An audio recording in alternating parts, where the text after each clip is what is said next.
Hello guys. तो आज की इस वीडियो में हम पढ़ेंगे गिट स्टैश के बारे में। तो बेसिकली गिट स्टैश क्या होता है और उसको हम कैसे यूज़ कर सकते हैं गिट में और किसी प्रोजेक्ट पे। तो उसका मैं आपको एक छोटा सा डेमो दूंगा कि हम इसको कब और कहाँ यूज़ कर सकते हैं। तो बेसिकली गिट स्टैश जैसे कि यहाँ पे लिखा है, stash the changes in directory work in the dirty working directory away.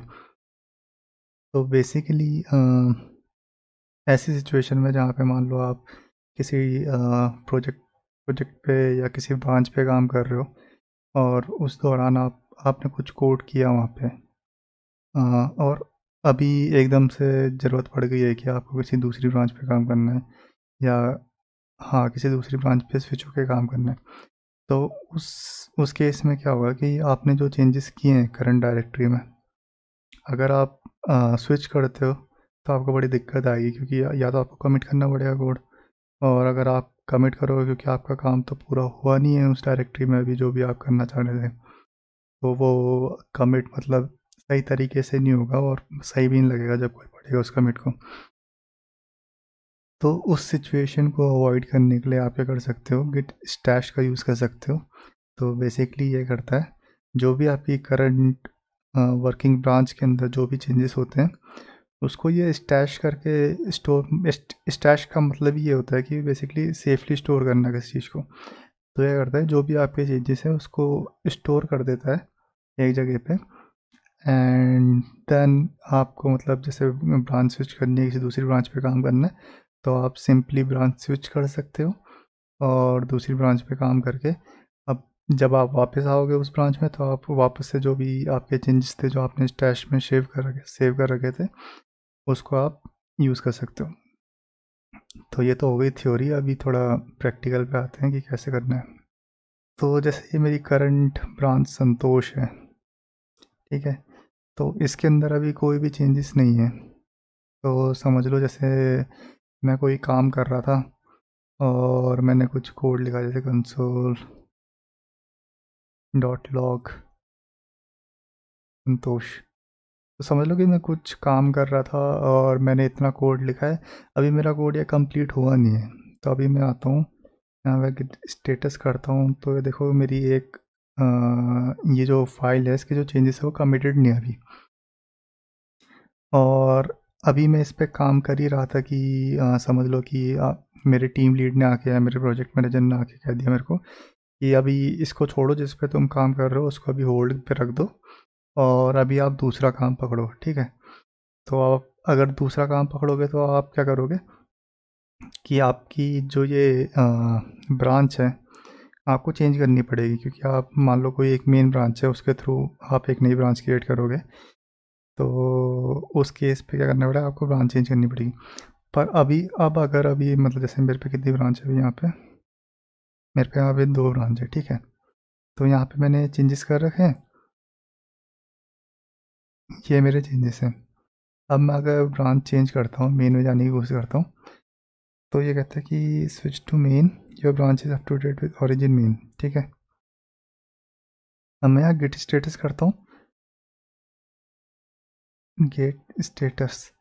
तो ये क्या हुआ कि जो मैंने चेंजेस अपनी पुरानी ब्रांच संतोष पे किए थे वो चेंजेस मेरे यहाँ पे भी आ गए मेन पे, जबकि मेरे को ज़रूरत नहीं है। मेरे को इसकी ज़रूरत खाली संतोष पे ही है, संतोष ब्रांच पे ही है, यहाँ पे ज़रूरत नहीं है मेरे को इसकी। तो मैं वापस से जाता हूँ अपनी पुरानी ब्रांच में, चेकआउट्स, ठीक है। तो मेरे को ये चेंजेस जो है मेरे को इसी ब्रांच में ज़रूरत है, क्योंकि मैं इस ब्रांच पे कुछ चेंजेस कर रहा था। तो अभी जो मैं दूसरे चेंजेस करने जा रहा हूँ उसके लिए मेरे को एक नई ब्रांच क्रिएट करनी पड़ेगी और उस पे मेरे को ये चेंजेस की कोई ज़रूरत नहीं है, ठीक है। इतनी सी बात है। तो क्योंकि अगर मैं यहाँ से ब्रांच चेंज कर रहा हूँ तो ये जो चेंजेस है वो कैरी फॉरवर्ड हो जा रहे हैं अगली ब्रांच में भी। तो इस चीज़ को अवॉइड करने के लिए आप क्या करोगे, या तो आप कमिट करोगे इसको, गेट कमिट, और उसके बाद जो भी मैसेज वगैरह देखें, ये जो आप जो भी काम कर रहे हो ये सेव कर लोगे, उसके बाद आप स्विच करोगे।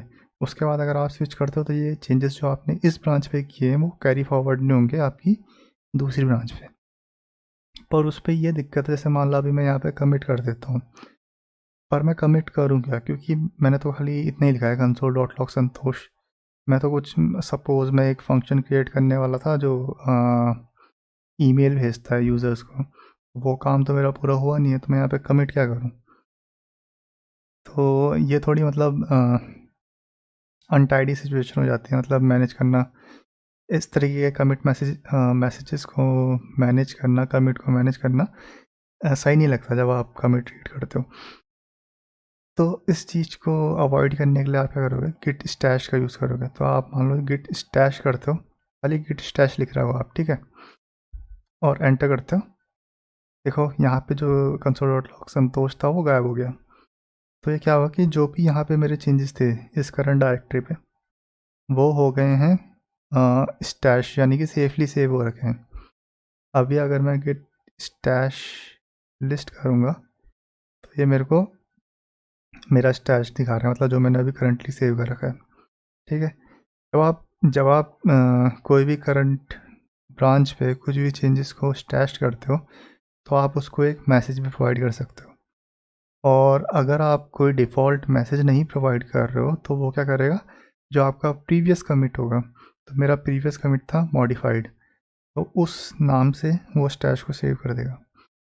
तो जैसे अभी अगर मैं आपको अपना प्रीवियस कमिट दिखाऊं, तो देखो मैंने एक किया था अभी कुछ टाइम पहले ही, मॉडिफाइड करके मैसेज डाला था मैंने, ठीक है।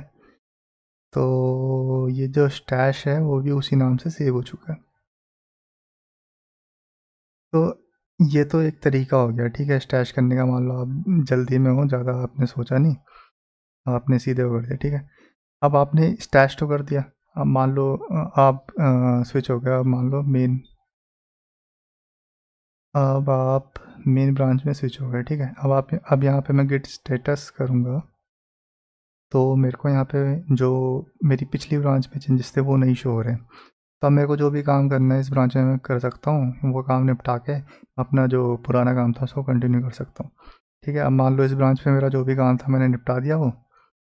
अब मैं दोबारा से गया अपनी संतोष ब्रांच पे और अभी मैं गेट स्टेटस करता हूँ, तो मेरे को वो अपना पुराना चेंज नहीं दिख रहा है, ठीक है। पर वो पुराना चेंज मेरा सेव हो रखा है कहाँ पे, स्टैश में। मैं कह रहा हूँ गिट स्टैश लिस्ट। अब इस स्टैश को इस मेरी करंट ब्रांच पे दोबारा से अप्लाई करने के इसके भी दो तरीके हैं, ठीक है। तो पहला तरीका तो यह है कि गेट स्टैश अप्लाई, और उसके बाद जो ये आईडी है उसको मैं कॉपी कर लूँ यहाँ से और फिर मैं पेस्ट कर दूँ। अब अगर मैं एंटर करता हूँ, देखो ये मेरे जो पुराना चेंजेस था कंसोल डॉट लॉग संतोष यहाँ पे आ गया। अब मैं स्टेटस कर रहा हूँ, मेरे को ये दिख रहा है मॉडिफाइड की मॉडिफाइड है अभी। तो ये जो मेरा चेंज है ये वापस आ चुका है यहाँ पे। अब सपोज़ करो कि मैं दोबारा से स्टैश करता हूँ इसको, गिट स्टैश, ठीक है। दोबारा से वो स्टेटस किया तो क्लियर हो गया, जो भी मेरे चेंजेस थे वो सेव हो चुके हैं। अब मैं गिट स्टैश करता हूँ, गिट स्टैश लिस्ट, तो देखो यहाँ पे दिख गए मेरे दो चेंजेस, ठीक है। एक ही कमेंट से सेव हो रखे हैं, बस वो कमेंट,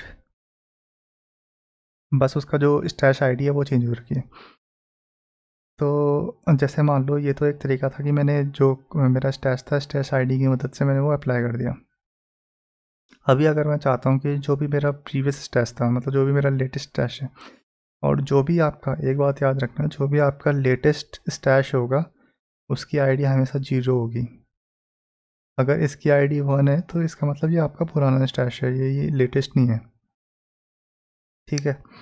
तो अगर सपोज़ करो कि मैं चाहता हूँ कि मैं स्टैश जो भी मेरे पुराने चेंजेस हैं वो तो इस करंट डायरेक्ट पे लाऊँ ही, मतलब कि जो भी मेरे पुराने चेंजेस हैं वो मैं डायरेक्ट करंट डायरेक्टरी पे वापस लेकर आऊँ, पर जो मेरी ये जो स्टैश की लिस्ट है उसको भी मैं मतलब डिलीट कर दूँ, पर्टिकुलर जो मतलब मैं अप्लाई करूँ वो इस लिस्ट से गायब भी हो जाए। तो उसके लिए आपको क्या करना है, गिट स्टैश पॉप, बस इतना करोगे तो इतना जब करोगे तो जो भी आपका रीसेंट स्टैश होगा वो अप्लाई हो जाएगा और साथ ही साथ वो लिस्ट में से डिलीट हो जाएगा। तो अब मैं एंटर करता हूँ तो ये मेरे सारे चेंजेस आ गए यहाँ पे। और अब अगर मैं देखो यहाँ पे लिख भी दिया इसने ड्रॉप्ड, इसने जो हमारा स्टैश है 0 वाला जो लेटेस्ट था वो इसने डिलीट कर दिया। अब मैं अगर गेट स्टैश लिस्ट करता हूँ तो देखो वो अब मेरे पे यहाँ पे एक ही बचा है, पहले वहाँ पे 2 थे और इसकी आईडी 0 है। तो अब ये लेटेस्ट हो गया क्योंकि वो पुराना वाला डिलीट हो चुका है, तो अब ये लेटेस्ट है।